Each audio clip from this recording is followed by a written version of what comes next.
28 proġetti oħra ingħataw bejniethom total ta' 216,000 euro sabiex jinħoloq investiment ġdid fir-riżorsi u l-wild kulturali ta' pajjiżna marbuta mal-festi ta' pajjiżna. Dan tħabbar f'konferenza tal-aħbarijiet mill-Ministru għall-Wirt Nazzjonali u l-Arti Owen Bonnici hekk kif tħabbru r-riżultati għat-tieni fażi tal-iskema tal-wirt artistiku.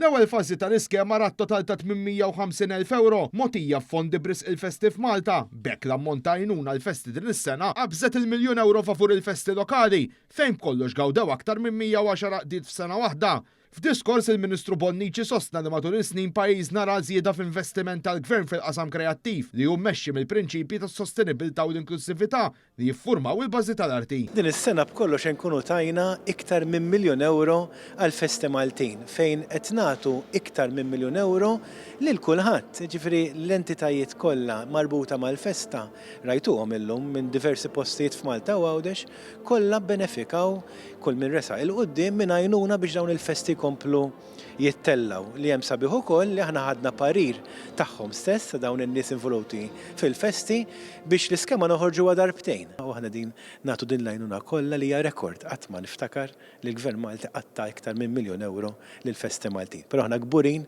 b'kull ċenteżmu li żgur se jingħata lura b'ħafna u ħafna ġid fil-komunitajiet tagħna.